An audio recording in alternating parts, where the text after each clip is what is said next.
तो इस वीडियो में हम बात करेंगे पी रेशियो के बारे में कि ये पी रेशियो क्या होता है, कैसे इसे इंटरप्रिटेट करते हैं, मार्केट से कैसे इसे कोरिलेट करते हैं और इसका मेन कंक्लूजन क्या है, किन बातों का आपको ध्यान रखना है पी रेशियो को इंटरप्रिटेट करने के टाइम पे। तो अगर मेरा वीडियो पसंद आए तो मेरे चैनल को लाइक और सब्सक्राइब करें। शेयर मार्केट में इन्वेस्ट करने से पहले ये बहुत इंपॉर्टेंट है कि आपको आपके स्टॉक का राइट प्राइसिंग वैल्यूएशन पता हो कि वो अंडर वैल्यूड है, ओवर वैल्यूड है, राइटली प्राइस है या नहीं। Because at A point of time value of money matters. जो हम इन्वेस्ट कर रहे हैं उस पर वैल्यू क्या मिल रही है हमें, ये बहुत इंपॉर्टेंट है। तो वैल्यू ऑफ मनी जानने के लिए पी रेशियो एक इम्पॉर्टेंट मैट्रिक्स है। पी रेशियो हमें बताता है कि शेयर अंडर वैल्यूड है या ओवर वैल्यूड।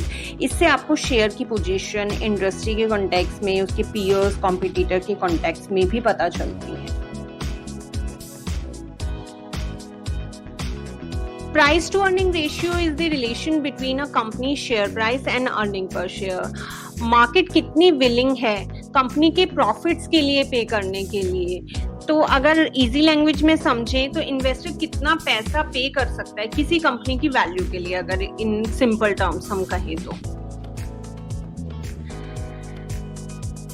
पी रेशियो को कैलकुलेट करने का फॉर्मूला है stock price divided by earning per share. तो स्टॉक प्राइस क्या है कि उसका market price of the share, जिस भी वैल्यू पर वो ट्रेड कर रहा है उसको हमें डिवाइड करना है अर्निंग पर शेयर से। अर्निंग पर शेयर कैसे कैलकुलेट होती है, कंपनी की टोटल अर्निंग्स को, नेट प्रॉफिट्स को हम टोटल नंबर ऑफ शेयर से डिवाइड कर लेते हैं और हमारी अर्निंग पर शेयर आ जाती है।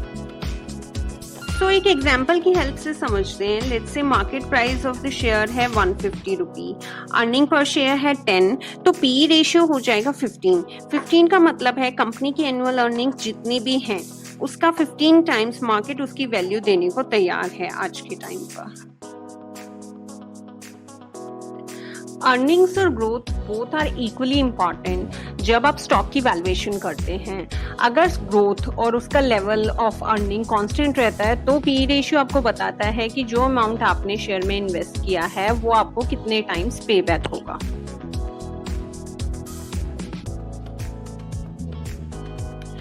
तो पी रेशियो मेजरली आपको बताता है कि स्टॉक चीप है या एक्सपेंसिव है, जो हम कंपेयर करते हैं उसके इंडस्ट्री से, उसके पीयर ग्रुप से, कॉम्पिटिटर्स से इन द सेम लाइन, या फिर उसके हिस्टोरिक पीस से। उससे हमें एक ब्रॉडर पिक्चर मिलती है कि वेदर स्टॉक जो है आपका वो चीप है या फिर एक्सपेंसिव है, अंडर वैल्यूड है या ओवर वैल्यूड है। ट्रेडिशनली अगर आप देखें तो स्पेसिफिक सेक्टर्स हैं जहाँ पी रेशियो हमेशा लो रहता है, जैसे कि डायमंड्स हैं, फर्टिलाइजर इंडस्ट्री है और FMCG, फार्मा, IT, इनका पी रेशियो देखेंगे तो हमेशा हायर एंड मिलेगा। जैसे हम रियल एस्टेट का एग्जांपल लेते हैं, रियल एस्टेट में ऐसा होता है कि उतने कैश फ्लोज नहीं होते पर ईयर, बट अगर किसी कंपनी को सडनली मेजर असाइनमेंट्स मिल जाते हैं तो उस ईयर उसकी जो पी रेशियो है वो हाई रहेगा क्योंकि उसका कैश फ्लो हाई होगा और मे बी उसके नेक्स्ट 2 ईयर्स उसको कोई प्रोजेक्ट ना मिले तो उसका पी रेशियो लो हो सकता है। तो इसलिए हमें ब्रॉडर पिक्चर देखनी होती है, हमें बाकी चीज़ों को भी एनालाइज करके ही डिसीजन लेना होता है। तो अगर किसी कंपनी का जिसमें आप इन्वेस्ट करना चाहते हैं उसका पी रेशियो हाई होता है तो आपको क्या देखना है, आपको देखना है कि कहीं उस वो जो स्टॉक है वो ओवर वैल्यूड तो नहीं है, क्या उसमें स्पेकुलेशन तो नहीं है, बिकॉज स्पेकुलेशन भी वो ओवर वैल्यूड हो सकता है, या फिर उसकी कोई न्यूज़ है कि उसको असाइनमेंट्स मिले हैं, या फिर वो रियल एस्टेट सेक्टर से है कि उसको सडनली कुछ प्रोजेक्ट्स मिले हैं बट आगे वाले ईयर्स में मे बी उसको वो प्रोजेक्ट्स ना मिले तो उसका पी रेशियो डाउन जा सकता है। उसकी हाई ग्रोथ आपको कंसीडर करनी होगी। अगर ग्रोथ कंसिस्टेंट है, पहले पास्ट परफॉर्मेंस और फ्यूचर की भी उसके ब्राइट प्रॉस्पेक्ट्स हैं तो आप उसको कंसीडर कर सकते हैं with a high P ratio.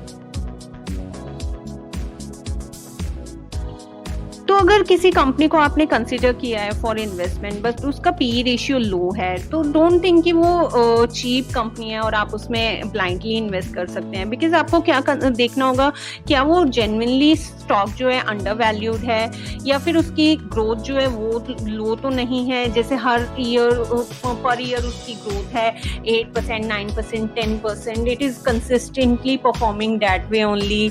उसके वीक फ्यूचर प्रॉस्पेक्ट्स तो नहीं है, मे बी वो किसी न्यू टेक्नोलॉजी को कंसिडर नहीं कर रहे हैं या कुछ भी नहीं कर रहे हैं, सिंपल उनकी ग्रोथ एक कंसिस्टेंट रेट से आ रही है, तो उसमें इन्वेस्ट करना आपको थोड़ा रिस्की हो सकता है। आपको क्या देखना है कि अगर स्टॉक अंडर वैल्यूड है बट उसकी ग्रोथ अच्छी है, एक साल उसने 10%, 15, 20 और 40% इस तरह से रिटर्न दिया है और फ्यूचर प्रॉस्पेक्ट्स भी अच्छे हैं, they are investing in new technologies, they are going in new domain. जैसे सस्टेनेबल एनर्जीज का आप एग्जांपल लें तो सस्टेनेबल एनर्जी में आपको काफ़ी ब्राइट प्रॉस्पेक्ट्स हैं। अगर कंपनी इस तरह की कुछ बिजनेस लाइन में जा रही है या फिर कुछ उनको न्यू असाइनमेंट्स मिल रहे हैं, in that way you can consider the low PE ratio. अब अगर आपकी कंपनी का जो आप सिलेक्ट करना चाहते हैं उसका पी रेशियो शो कर रहा है नेगेटिव, तो ये कैसे पॉसिबल होता है? Because of some time they are making losses due to, मतलब जिन फैक्टर्स पे उनका कंट्रोल नहीं है उसकी वजह से उनके नेगेटिव कैश फ्लोज आ रहे हैं, उससे उनका पी रेशियो नेगेटिव रिफ्लेक्ट करेगा। तो इस केस में हमें देखना है कि उनके फ्यूचर प्रॉस्पेक्ट्स क्या हैं, उनकी ग्रोथ कैसी रही है और इन नेगेटिव कैश फ्लोज को कन्वर्ट करने के लिए वेदर मैनेजमेंट इज कैपेबल और not. So in that way we can take the decision. तो पी रेशियो एक रिलायबल और पॉपुलर टूल है फॉर इवैल्यूएशन और टेकिंग इन्वेस्टमेंट डिसीजन, बट सोली और प्रिसाइजली हम पी रेशियो पर रिलाई नहीं कर सकते, हमें बाकी फैक्टर्स भी कंसिडर करने होते हैं। जैसे पी रेशियो जो है वो सिर्फ इक्विटी कंसिडर करता है, डेट पोर्शन, लीवरेज कंपनीज, उसको वो कंसिडर नहीं करता है, उसके बारे में कोई इंफॉर्मेशन नहीं हमें मिलती है क्योंकि leverage company, debt based company बहुत रिस्की होती हैं और उस केस में हमें डिफरेंट फाइंडिंग्स मिल सकती हैं और उनको कंसीडर करना बहुत ही इम्पॉर्टेंट है। इसके अलावा पी रेशियो अर्निंग्स को कांस्टेंट कंसीडर करता है, ऑल्दो कंपनी की अर्निंग्स कभी भी कांस्टेंट नहीं होती हैं, it is volatile in nature. तो अर्निंग्स को कंसीडर करना is very very important to take any investment decisions. तो बेस्ट कंपनी वही होती है जो इंक्रीजिंग कैश फ्लो रिफ्लेक्ट करती है। There is a major increasing cash flows in past और आपके फ्यूचर में अगर रहते हैं तो वो बेस्ट कंपनी होती है, बट कैश फ्लोज को रिफ्लेक्ट करने का कोई ऑप्शन पी रेशियो में नहीं है।